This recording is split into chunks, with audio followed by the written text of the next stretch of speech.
Hello, hello, hello. Today we are going to do an unboxing video, a walkthrough video of the Cats Rule the Earth Tarot by Catherine Davidson, and I'm not going to try to pronounce that. It looks like Thiago Correa.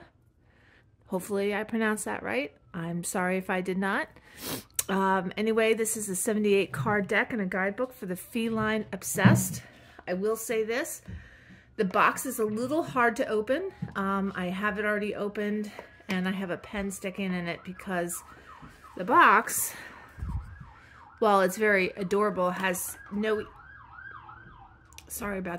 easy way for you to open it. You kind of have to use your nails to open it.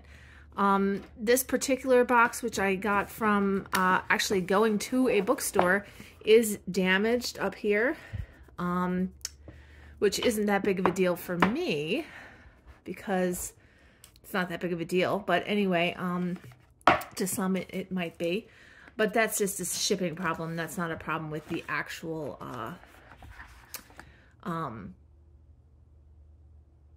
publishing of the deck. It's just a shipping issue. So we're going to get that out of the way. And first we're going to look at the guidebook. Okay, so do pardon me. This is about cats, and both of the cats are locked in the room, which they're not overly pleased about, but we're doing some painting in the house and some upgrades to the upstairs walkway, so it involves sanding and things, so they're going to be locked in my room while that's happening, so the cats are not getting covered in paint and things like that. Anyway, so it's a pretty cool color guidebook.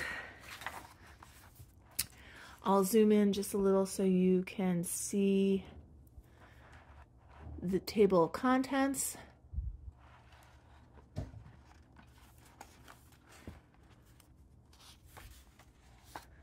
And I will zoom back out so you can get a general overview.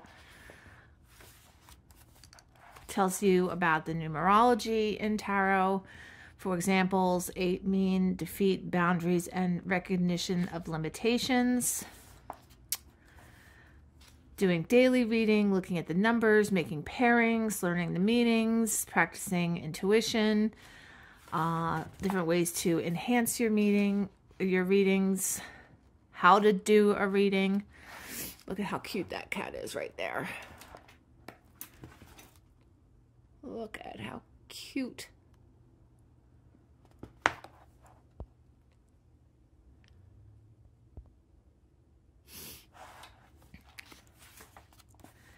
So it does have some spreads. It has a 1-card spread. It has different variations of 3-card spread, including past, present, future, present, hindrances and help, you, your partner, and your relationship.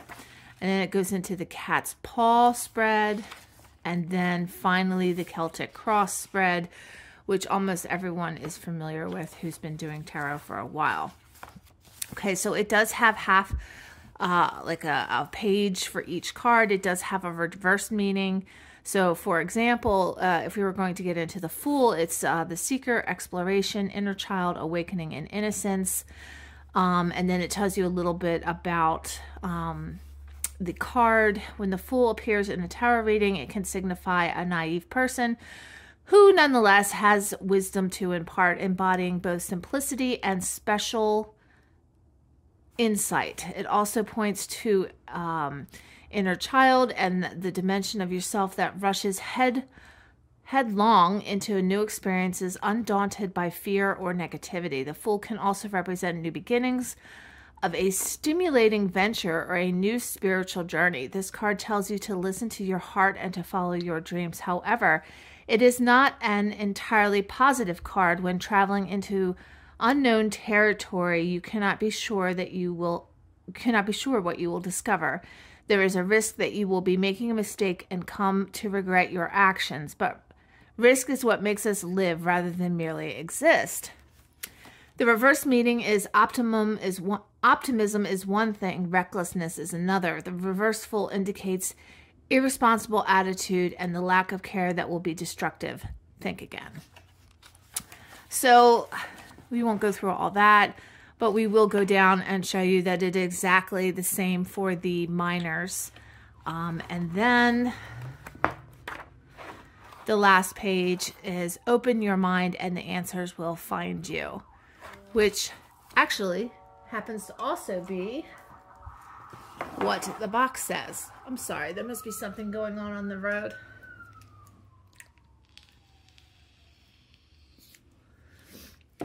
So anyway, it comes in this great box, which this is actually really quite sturdy here.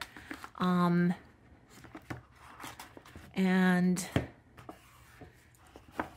the box is very thick and sturdy, but like I said, that once this closes here, this makes it a little difficult to open it because there's nothing to get your finger in. I would have liked some kind of like finger thing here, just to get some kind of leverage, because it is a little difficult to get involved in there. So let's flip through the cards one by one so you can see. And I am going to zoom in so you can get a good view of them. Maybe that's a little too much. Let's go a little more. All right, that's pretty good. I think you have a good view of it now. So the card stock is, it's not gloss, it's matte. And it's actually a lot less glossy than some of my other cards because I have my overhead light on, and you cannot see the reflection of that. It is thick cardstock, and these are the backs, so they are reversible. You could never tell if one is reversed or not. It doesn't even have a copyright thing, which the Rider-Waite does, which so you can actually, if you memorize where it is, could tell if it is indeed reversed or upright. So let's go through each of the cards.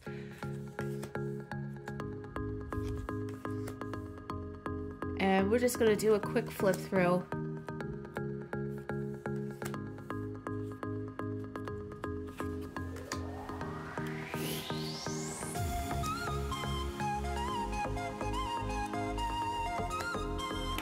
Now, I do like this card because this card makes me think of a cat that might have some kind of back leg problem, might not be able to use its black legs, and the cats are doing their thing behind me. My cats are, and this has a guide to help it walk.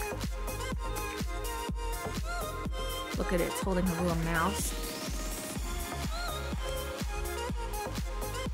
The hermit, the cat, is in a box.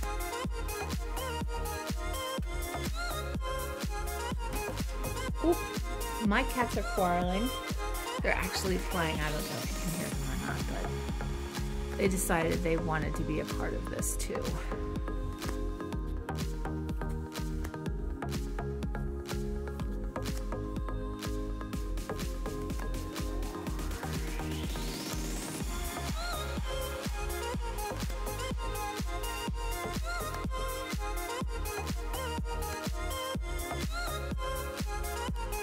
Now, I will say this, that sometimes the cards do stick together a little bit.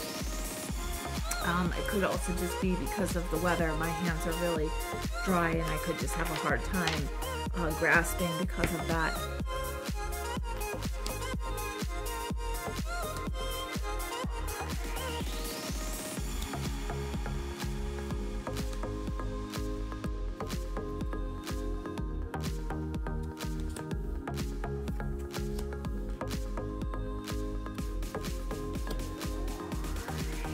I actually really like this card. I think it's pretty cute. There are a couple witch cats here.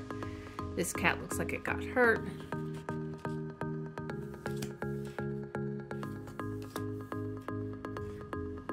This one's got a toy. A witch cat on a broom.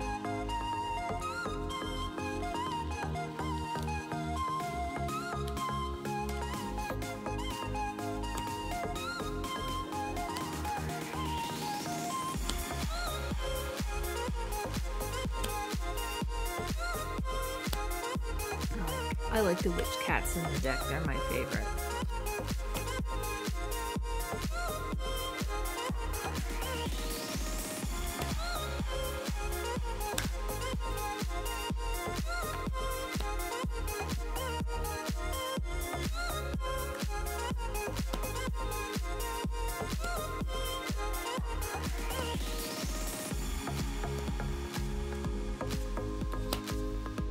It's an interesting take on the Three of Swords.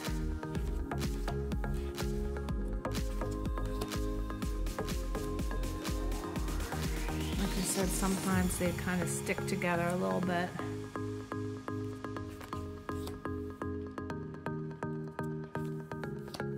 I like the Eight of Swords with him wrapped up in yarn.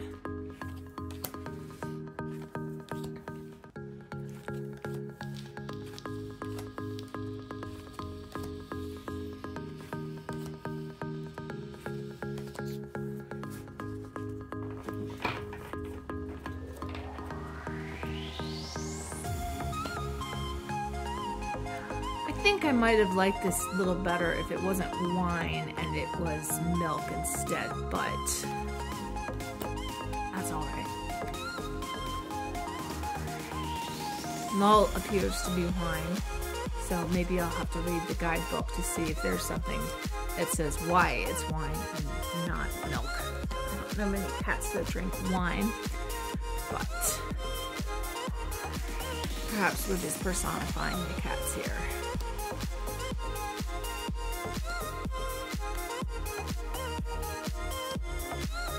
That is one big fish for that bowl.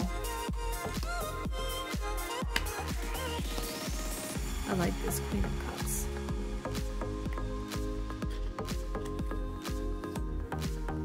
Okay, so let's zoom back out a little bit. So this deck is definitely something that I really enjoy, and I'm just going to give it a quick shuffle real quick, and just to show you how it shuffles. I'm not a riffler shuffler, if that's the term. I don't really do that to my cards, and if cards tend to bend while I'm shuffling, which some do, sorry, I will shuffle the opposite way, but these appear to hold up pretty well. I don't see any bending. So that's pretty cool. They don't really do the whole fan thing very well, but let's just pull a card and see what comes up. So we got the Ten of Cups. Oop. Whoops. So the Ten of Cups, let's read what it comes from the guidebook.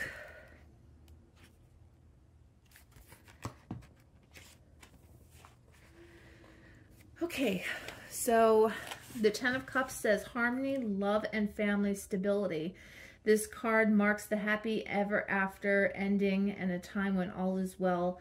Love, peace, and harmony reign. Everyone is working together and no one is missing out. Lasting stability and heartfelt commitment can be achieved. Marriage, additions to the family, or the start of an important relationship are indicated. So I guess if you want to look at it, perhaps this is the start of an important relationship between me and this deck of cards.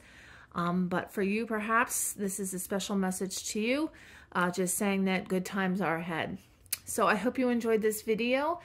Do come back and check out future videos.